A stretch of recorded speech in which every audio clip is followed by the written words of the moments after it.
Hey guys, welcome back to a new video on the channel.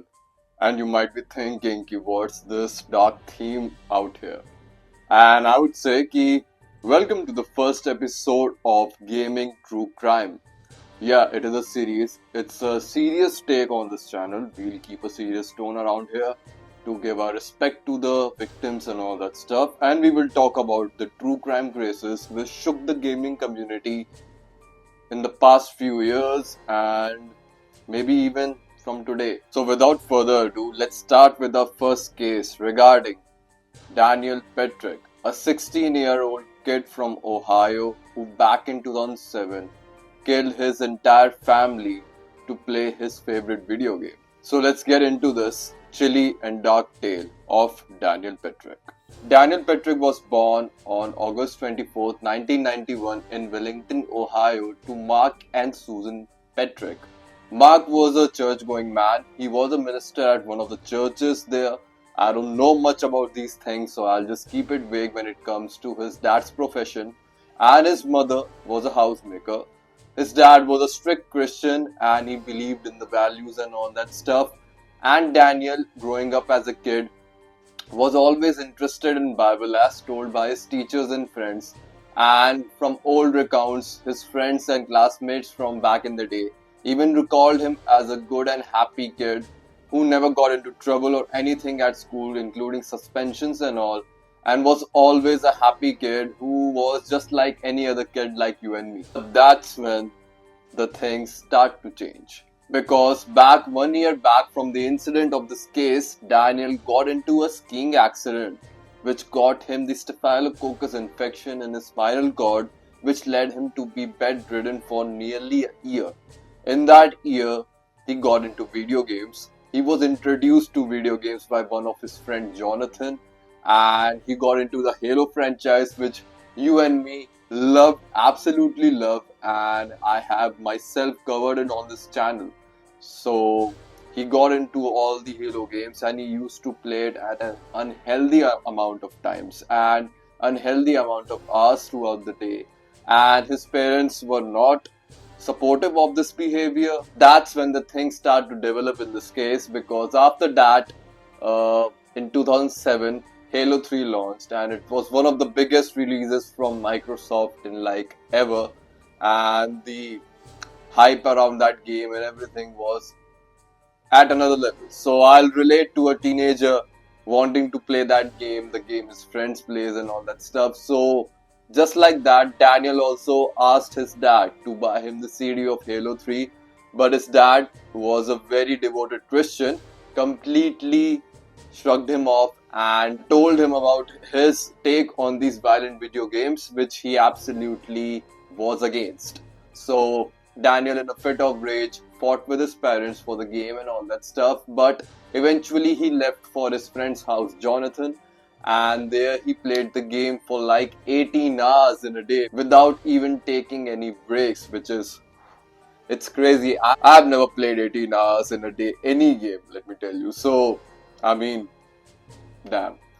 Anyway, so before 1 week of the incident, Daniel actually finally got his hands on that game Halo 3.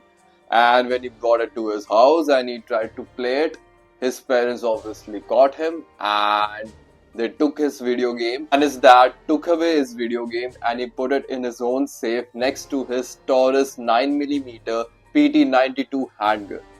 So, you know where this is going, right? Me too. It's sad. It's a really sad case. And I mean, the things kids do. And I mean, I myself have been really, in a fit of rage and all that stuff. Teenage is like the end all be all time of the day. So if you are a teenager and you are watching this, it's not the end of the world. So when his father took his video game, he had a fit of rage and all that stuff, and he fought with his parents and all. But it all subsided for a while. A week passed and all. And on October 20th, 2007, Daniel, he finally got his hands on the keys of the safe of his father. And he went there. And you might think that he'll just go there and take out the game and, play it at his own time without letting his parents know. But that's when this case becomes sinister.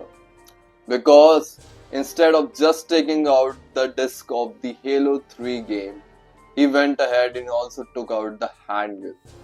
The handgun of his father, the Taurus PT-92 handgun. And he went to his parents around 7 p.m. in the night that day, and he asked them to close their eyes because he's got a surprise for them.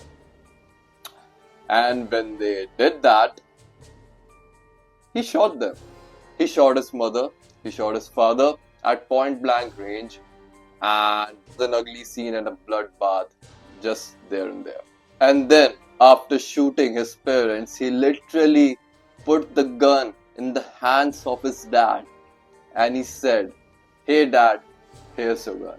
I mean, I don't know what to say about this. I mean, this kid is sinister. I mean, it's not just the video games that's happening here. I mean, it really puts things into perspective about how evil anyone can be. And for a kid to do that, a 16-year-old to do that, I mean, it's scary. It's a scary world out there, guys. So, after that, when he shot his parents and he did that, he thought that his sister and her husband would arrive by 9 p.m. the night to watch a baseball game with their parents. But instead, his sister and her husband came 2 hours early at 7 p.m.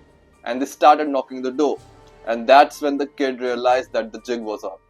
And when the sister and the husband tried to come in, he told them about there's been a fight between their parents and it's not good inside. And he told them to go and come back a later time. But after hearing the groans and the noises from inside, his sister and her husband went inside and they found the scene. Unfortunately, Daniel Patrick's mother, Susan, died from her injuries by getting shot in the chest, the arm, the legs. It was brutal. But on the other side, Mark Patrick, the father of Daniel, he survived the incident. And he recalls it himself saying that when he shot him in the head, he felt like his head went numb and a gush of blood just started spewing out. I mean, it's brutal. So, after that, you might ask, what happened to Daniel Patrick? His trial occurred in December 2008. And in that trial, the prosecution tried to pinpoint the facts like the kid was evil and he killed his own parents. He tried to pin it as a murder-suicide and he planned it for over a week. It was a premeditated murder. So, all in all, it really proved the fact that the kid was actually sinister. On the defendant side of things, they went with the oldest gold psychological side of methods and they tried to pinpoint the facts that Daniel, after suffering the skiing accident and the injuries he got from it, he was suffering from a lot of stress and mental issues, and games like these were very susceptible to actually affect him. Fuck no! I mean, played so many video games all my life, but I've never felt even had these tendencies to do these things. And you know, I've been through a lot of emotions in my life, and lawyers, right? And in this very case, his father came forward after surviving such a horrific incident and losing his wife. He came forward and he forgave his son. And he even said to the jury that his son was feeling very remorseful about the incident. So, I mean, that's a dad's parents are parents, you know. You gotta give it to them. So anyway, and with this, the trial ended and Daniel was sent for life imprisonment with a chance of parole for 23 years. So which means after 5 years, Daniel might be back into this society. Which is kind of scary, but you know, corrections facility of our world. So I hope he does good when he comes back, but it doesn't change the fact that he literally killed his parents over a video game. Or he literally killed his mother over a video game and tried to kill his father and point the murder on him. I mean, the lack of remorse. I mean, the hate this kid might have had for his parents for not letting him play a video game. I mean, and not just all video games, that one particular video game, because it had violence in it. I mean, do better, kids. I'll say that. And especially to you, kids who enjoy gaming and all that stuff. I mean, gaming is amazing and it has been a big part of my life and it will be a big part of my life. But don't let it be your entire life. And with this, thanks for watching the first episode of Gaming True Crime. If you like this, do like this video and let me know in the comment section below. And also drop recommendations and cases you want me to cover on this particular series on the channel. With that, do not forget to hit the subscribe button and I'll see you in the next one. Goodbye and stay safe.